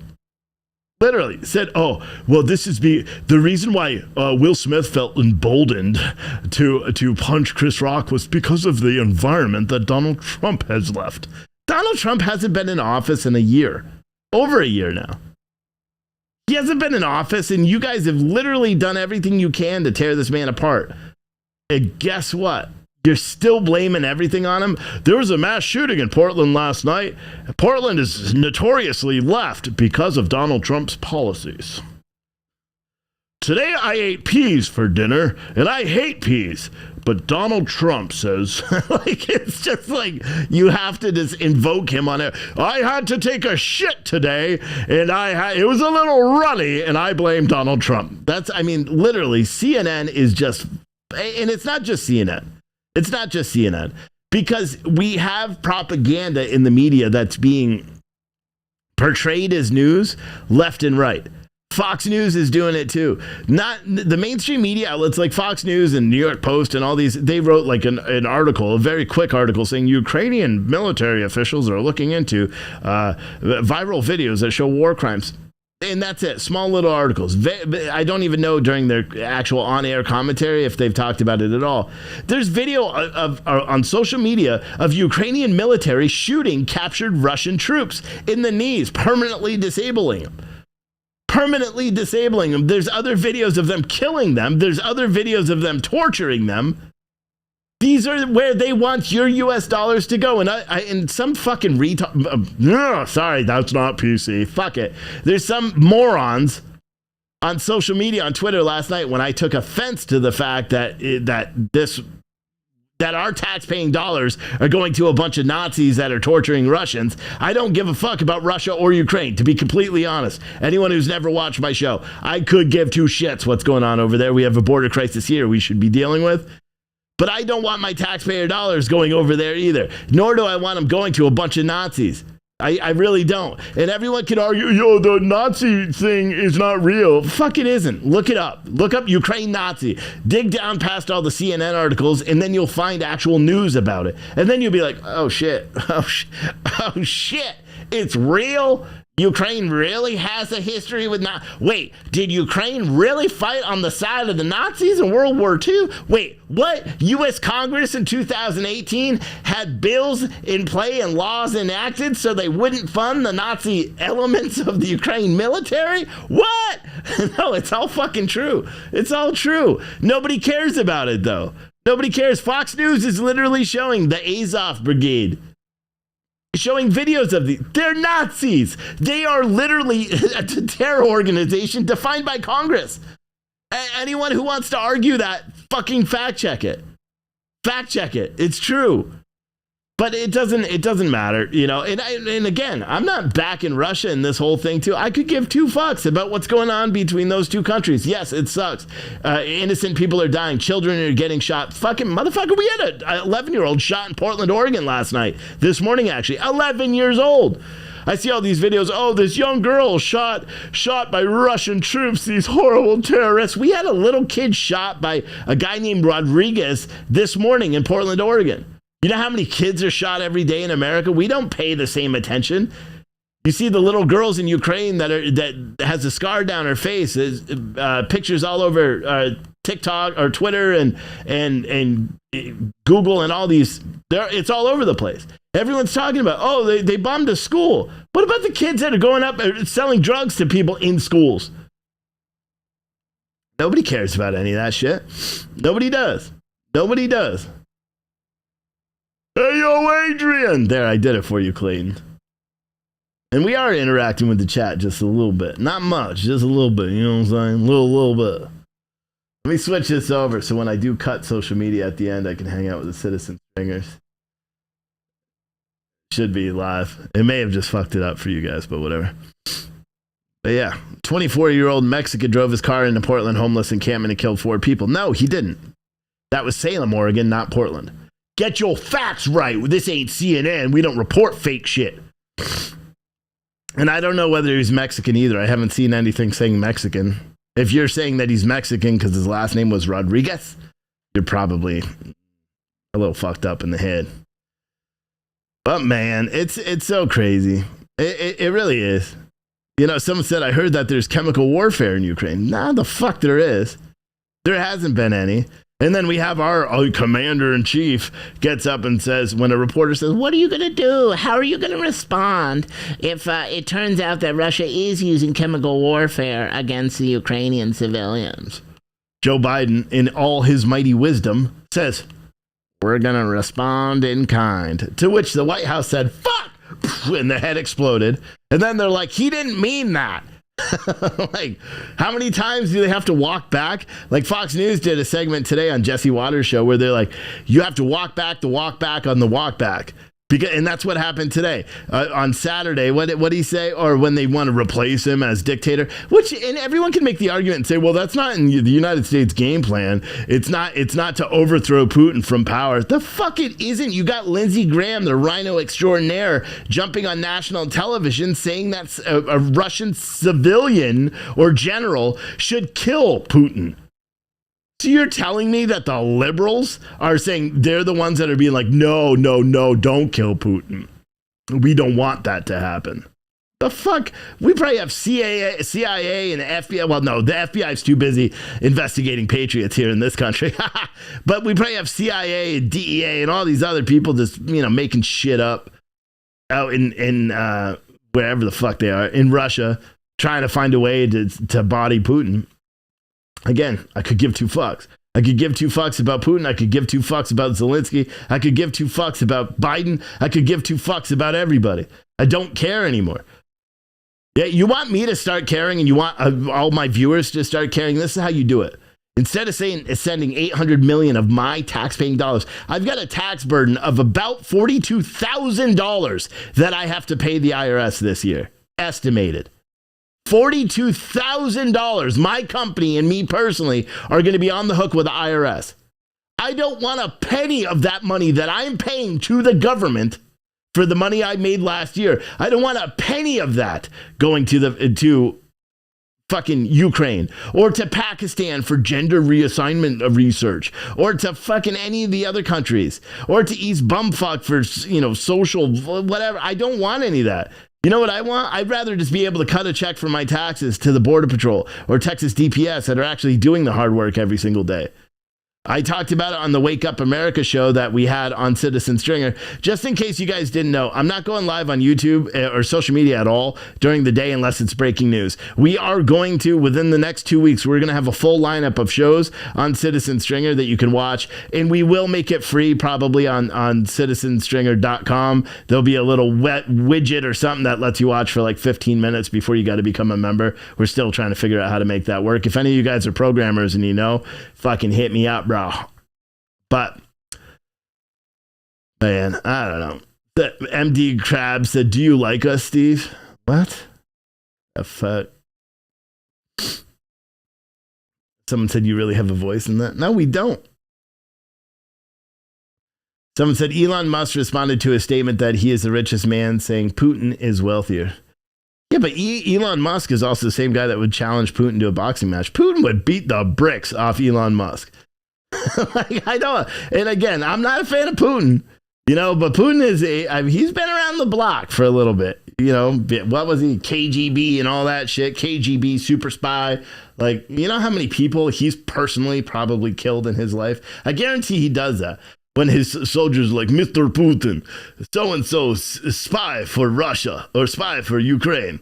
And he's like, we will take care of him for you. And Putin's like, no, you bring him in here. I do it. I rip out his esophagus. Like with my bare hands. I take off my shirt and ride horse while holding him by esophagus. Do Russians say esophagus? I bet that's like not a word. It's probably like a word that they use. It's like tube sock or something like that. Some stupid shit. Elon is a pretty big guy, though. Yeah, I don't know. I don't give a fuck how big you are. But maybe Elon, I mean, Joe Rogan did say he's willing to create a martial arts training program for Elon Musk. So maybe. I have no idea. Anyway, it's fucking crazy, man. The whole thing is it's just so boggling that I'm even still talking about Ukraine because I don't fucking care. I really don't. I hate it. I hate that country and what they're doing to I didn't mean to say I hate that country. I hate this whole fucking section of the country or of the world that we are focusing on more than we are focusing on here. Can't understand it for the fucking life of me. I can't. It pisses me off more than every time I think about it. I watch it on the news. I think about it like every day. I live outside of DC, right? So I live in Northern Virginia, outside of DC. We have the DC news channels on in the morning. We watch them every day. Fucking mother shot in front of her children on broad daylight. Person carjacked and shot 17 times. Survives. A man thrown in front of subway train, police officer shot, all this shit that happens every single day here. And we are so focused, hyper focused on issues that shouldn't consume us at all. Because you know what? Here's the truth. If we didn't get involved in this Russia-Ukraine thing and Zelensky said, hey, America, we need your help. Russia's invading us. And maybe if we said, maybe you guys shouldn't have, been Nazis. Like maybe you shouldn't have done it. Yes, there's innocent people. We'll help get rid of the innocent people, but we're not sending you arms and we're not sending you this shit. We have I guess a duty as what we're supposed to be as the best country in the world to make sure people don't die unnecessarily. You know what I mean? All it would take is a phone call to Putin and say, hey, yo, Putin. And he's going to be like, yes, Mr. President. Hey, yeah, we're going to go into Ukraine. We're going to take out all the civilians that want to leave. You come fuck with us. We're going to blow you to fucking smithereens. And then you can have your Donbass and LPK region and all that shit.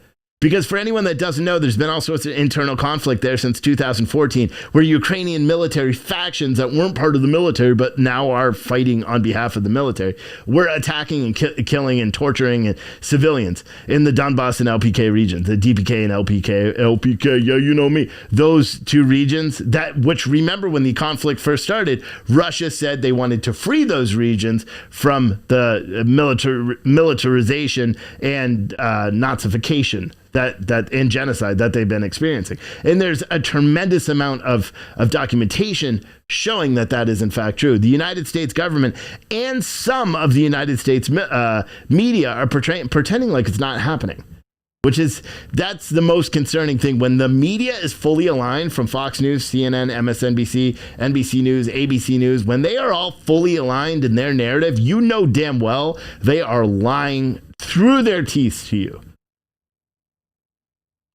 And that's the truth.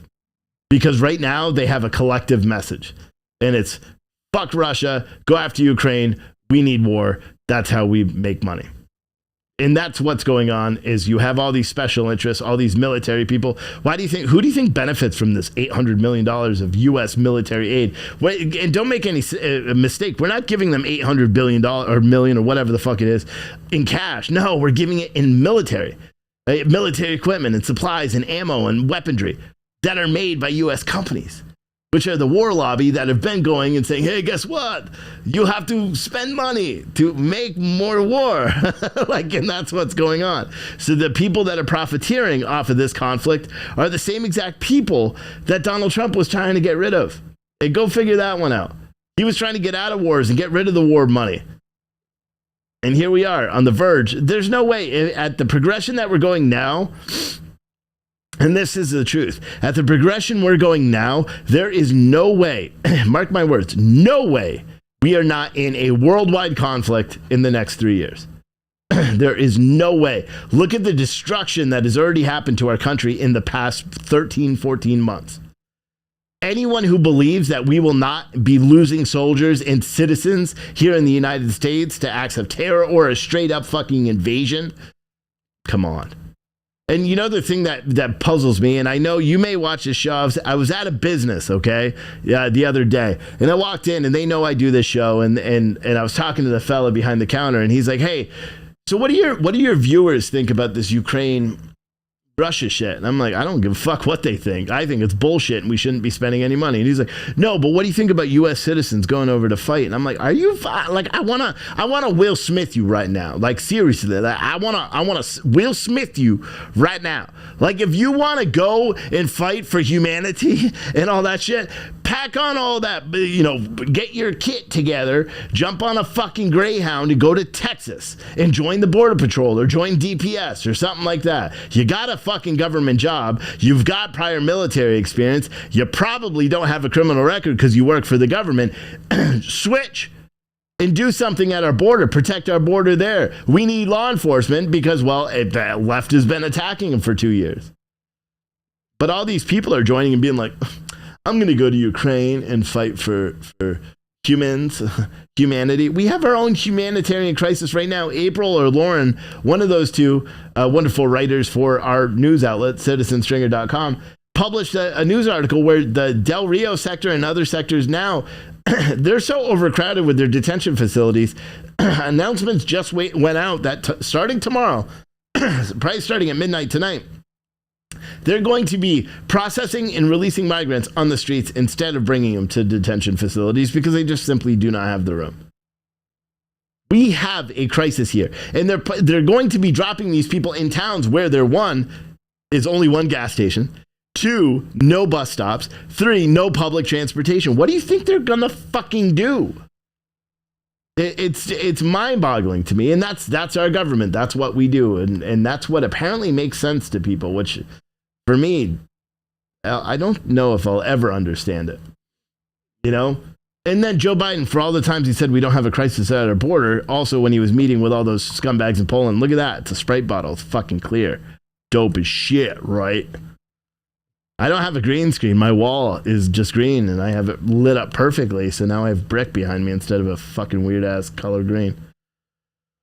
Amazing. Amazing. It's very crazy stuff. All right, you guys ready for some big news? All right, your fucking heads are gonna explode. Like seriously, your heads are likely gonna explode. It's gonna be amazing. We're gonna watch. So most of you guys know I own a coffee company, right? You do, you know, Pure Truth Coffee. It's amazing. It's the best coffee you've ever had. Like Black Rifle can suck a big horse poop because this coffee blows them out of the water, and we're not woke. In fact, we have our number one seller, Awake Not Woke, it's a legendary blend. It's very good.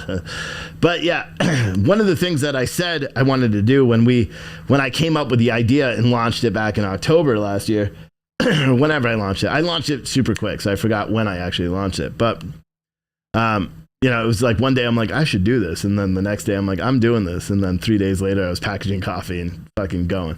One of the things I said I was going to do is we were going to be setting up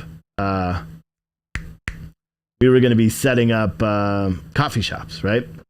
So I'm going to be opening a coffee shop, but here's the catch.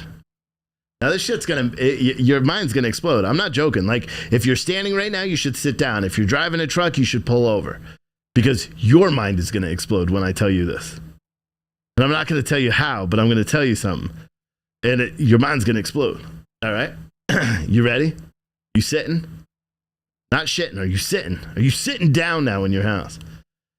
We are gonna give away coffee for free at every single coffee shop. Yeah, sure, we'll have like fancy coffees and shit like that. That won't be free. But if you just want a cup of coffee, like a cup of Awake Not Woke, or a cup of, pardon my French, or a cup of fresh vanilla or Flying High or whatever, it's going to be free. Everywhere. Everywhere. And you guys I know everyone's like, wait. How are you going to run a business when you're giving away your product for free? coffee is going to be paid for. And not by you, which is amazing. So we are going to be the world's first free coffee shop. And so very quickly, it's going to go free coffee shops because we will expand rapidly. So, and trust me, I know a lot of people are like, there's this, Steve, like, I know you jump into things real quick, Steve, like, this isn't going to work. If I told you how it does work, because I've told a couple of people and everyone's like, haha, take my money. but I don't want to do that. Like, I was talking to one rich guy today and I told him like how it's all going to work, all the steps. And he's like, dude, like, I'm in, I'll buy it. I'll buy the concept right now. And I'm like, nah, fuck that. So we're not going to do that. It's going to be crazy. Someone said something else to put on black market. But anyway, so this is what I'm going to do, because I said it before. Who's heard of the Wall of Yeater? Nobody's heard of the Wall of Yeater yet. But if you guys go to puretruthcoffee.com right now, there's a new tab up there. It's very slick. You probably haven't seen it because I put it up right before this. And April, Brad, Bruce, Adam, this does not apply to you. So don't do it. Unless you just really want to. But don't. Because you don't have to pay for coffee. Anyway, so the cups of coffee are free. Like the bagging coffee and all that shit doesn't work. And I'm not telling you how because it's fucking brilliant. Anyway. But watch. So if you go to puretruthcoffee.com, which I could show you on this, like if I press this button and this button, check this out. Fucking high-tech shit right there. Look, so this is puretruthcoffee.com. It's kind of zoomed in. There's a new button up here where it says locations. That, when you click on that, it opens up a new page that is not fucking opening on there. Why? Oh, wow. What the fuck happened there? Huh. Well, I guess it doesn't want to show the website. But anyway, if you click on locations at the top, it says it. And it says solidify your yeet is the capital. Or is that like title? It's nice, right? Solidify your yeet. So basically it says we are seeking backers rather than outside investment to open our first coffee shop in Northern Virginia, slated to open in the late summer, early fall of 2020. And when the store opens, we will be the first store in the world to offer free cup of coffees to each and every customer each and every day. Plus, Pure Truth Coffee will donate, get this, 15 cents for every cup of coffee that we give away to a new foundation that we're going to be setting up, and we will dole out money to all the different charities and everything we run. So there will be a separate foundation that's part of the coffee company where we handle all of our charitable donations. And it's all going to be geared to the people that help us every day: military, law enforcement, EMS, and all that stuff. You could solidify, and this is where, if you guys want, you don't need to, but this is where you can get involved if you want to be on the Wall of Yeet. Okay, the Wall of Yeeters is what it's called. You can solidify your stake in the store with your name printed on the Wall of Yeeters in the store by choosing one of the plans below. And then I don't know why it's not working, but there's 3 different things. So there is the Yeeter Wall of Fame, which is just you get a T-shirt, you get a bag of coffee of your choice, and then your name will be on the wall as soon as we open it up. We have the Yeeter Wall of Fame and a grand opening party, same thing, but then you'll come to our grand opening. And I'll be honest, I already found the fucking space. I'm meeting with a commercial realtor on Monday.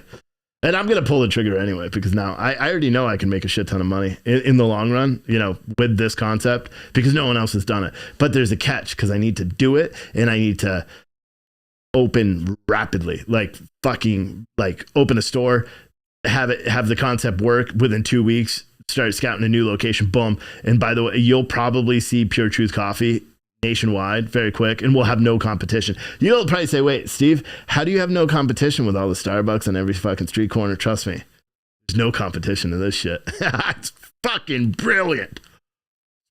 Anyway, and then we have Coffee for Life. Now, Coffee for Life, so those start, it's $150, $500, or $2,500. Now, the Coffee for Life, sorry, Brad, and everybody else with the coffee, I didn't, run this by you. I don't need to anyway, but typically I try to. I didn't run this by you. The Coffee for Life, you get 5 pounds of coffee. So you get 1 pound, depending on what you choose, whether it's Wake Not Woke or the variety pack, which is 5 different blends every single month. You get that delivered to your door every month for life for the one price of $2,500. Plus you get a hat or shirts, and plus you get the party and all that stuff. Because what I'm trying to do is I'm trying not to give away any more to investors. I don't want to give any other control to investors, and I want to do this way. So, and I'm doing it already. Like I was joking with my wife today, and I'm like, if we didn't already buy this house, we wouldn't be buying a house right now, because I would take all the money that we paid for the down payment, the 40, 50 grand, whatever the fuck it was, and that would be going straight into this. And to be honest, it's not that. I have a particular way that I want to make the place look.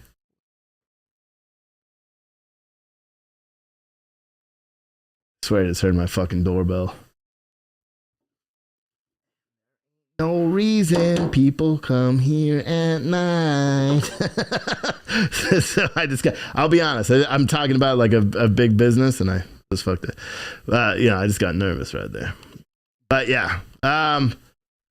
So it's gonna be pretty interesting. It's gonna be pretty interesting. Unfortunately, with this model, franchise locations will not work. So we will hire, people to work in them. It just won't work. And you guys will see, I'm going to be in North Carolina on, not this Saturday, but the following Saturday at the Trump rally, and I'll be giving away coffee left and right. So we'll give away the coffee. But here's the thing too. Our coffee is so fucking good that if you have a cup, you're going to want to buy a bag. And that's what we realized when we were at the first Trump rally we went to in Iowa with the coffee. Everybody wanted the coffee. We were just giving it away for free. So now I have all the we're not doing some big percolating bullshit like we did out there. Now I actually have the bun, coffee maker. It takes like a half an hour to heat up. But when you just go, boom, it just makes fucking coffee for days. And so we'll have that. And I have 6 big like coffee coolers. And bam, we're just going to be serving out coffee for free to everybody out there. And do that. But yeah, what I would ask you guys too is look on here. So it's $150, $500, or $2,500. Each one gets you on the wall of yeeters, and you can, like, if you don't want your name, because I'll see your name when you place the order. If you don't want your name listed, send me an email or something and say, hey, here's my order number for this. I don't want my name listed. Call me, Cat Fur or something like that on it. And we'll do that, and that's how we're doing it. We're not taking any outside, like, don't do Venmos or Cash Apps or anything. I want it to go through here so I can track it. The coffee for life, you're not going to have to worry about that, because April, tomorrow, you're going to have a new responsibility to make sure we get coffee out to these people every month and do it. But I guarantee, and I'm not going to say how we're doing it, but I haven't had one person, like I had, I talked to my brother about it briefly, and he's like, man, you're missing this and this. And I'm like, no, you're not listening. And so I said it again. I said it a little bit slower so he could like pick up on it. Then he's like, holy shit. And I'm like, I know. I called an advertiser today, and he's like, holy shit. And I'm like, I know. It's brilliant. Brilliant. We'll be the first coffee shop where you can just walk in and get a cup of coffee every day. Multiple cups. It doesn't even matter, because each coffee is paid for. And I know you guys are like, wait, what? But yeah. So what I would hope you guys would do, anyone who wants your name to be on this wall of yeeters, we are not going to open till the end of summer, because I have a particular look. Trust me, this store from the inside out has already been built in my head. I've had dreams about it ever since I started this coffee company, because it's the same idea that I wanted for a bar, because eventually I wanted to open a bar. And like, I like the wood paneling or shellac and whatever the fuck that's called on the walls. I like that kind of stuff, very specific. I have a very specific look. And it's going to be a regular coffee shop. So you'll be able to walk in and get muffins. The only thing that's free is the coffee. But you'll get muffins, maybe not paninis, but maybe hot sandwiches, whatever, depending on where we are. But it's going to be, everything's paid for. Someone said, who pays for cream and sugar? Everything's paid for. Everything's paid for. And that's the thing. Can you imagine a place opens up and gives away free coffee every fucking day? We wouldn't have competition. We wouldn't have competition. Part part of me, like, I talked to, like, one guy was like, seriously, I'll invest, I'll buy the whole concept right now. And I'm like, fuck that. And and then someone else was like, I should look into the seed investing and all that shit. And I'm like, nah, I'm not doing any of that anymore. I already gave away too much of this damn company. I'm not doing that. So, this is the next best way is to you guys helped me build everything so far. Everything that we've built here at Citizen Stringer, you guys helped me do this the whole time. We have a YouTube spammer, April. I'm not sure. It's this best cams one. Just get rid of them. They're spamming a bot. But yeah, it's going to be amazing. It's going to be a different it's a game changer. It's a game changer. I can't say anything. I can't say anything else. But yes, so I will be in North Carolina at the Save America rally. Not this weekend. He's in Michigan. We'll air that live. I'm not driving to Michigan. Next weekend, I'll be in North Carolina. We will be giving out coffee there, and we'll have some little QR code on the coffee cup so you guys can like scan and see things. I think I'm going to do a giveaway or something like that. And so the QR code will link to a page. So anyone who is there and gets a free coffee, you can enter in and win something. We'll figure out how we're going to do that. But that's the easiest way I want to do that. And someone said, careful, someone will steal your concept. Yeah, but again, they won't be able to. Because one, you don't have the technology. And secondly, you don't have the coffee. Like my coffee is fucking badass. It's one thing offering free coffee if it tastes like ass. It's not going to work. But holy shit, this works. Oh, this works everywhere. Fuck. I wish I didn't buy a house. I am not fucking joking. I wish I didn't buy the house. My wife is lucky. But anyway, brand a coffee brewer, LOL. I don't know what that means. Yeah, the coffee shop will be epic. It will be epic. So all of you guys check out that website. If you want your wallet, so it's basically, it's going to be like a black shiny thing that's going to have everyone's name engraved in it in red. That's like I said, I've already pictured this whole fucking thing out. It's so dope. But yeah, if you want to check those out, check them out on puretruthcoffee.com. Click on locations and you see the different ones. They're going to stay up until we don't need it anymore. And that's, we're only doing that for that first store because that's like the groundbreaking. But at any rate, I will see you tomorrow. We're going to be live at 10 o'clock on Citizen Stringer TV for an all-new episode of Wake Up America. I'm not going to do it the way I did it this morning. I didn't like it. I thought it was shitty and it played all day. So I'm going to do it differently tomorrow on Citizen Stringer. It'll be live, but it will only be on Citizen Stringer. It won't be anywhere else. And then, yeah, we'll go from there. I appreciate all of you guys. I don't know where it is in... I don't know where it is. In North Carolina. Someone said it's somewhere in North Carolina. I think it's 5 hours from me. But yeah. Yep. All right. Anyway, I will. Matt Kegley said there will be specialty coffee you could buy. Yeah. Yep. But yeah, go to the store, check it out. Yeah. Have questions. I'm not going to answer them until we get it all situated. But we have to get it. I have to get the first store open. Once the first store opens, then the idea will be. I guarantee. Like how I say I'll never go on the news. I guarantee. As soon as I'll be on everything. Such a fucking concept. And I've only told a couple of people. And just like I told everyone, including my family members that I've told, I'm like, if anyone else gets this idea, I know it's only one of a couple of people and you're all going to be bodied. Buried in your backyard. I'm just kidding, but I'm not. Not at all. You steal my idea. Dead to me and dead to everyone you know. Ha! All right, bye.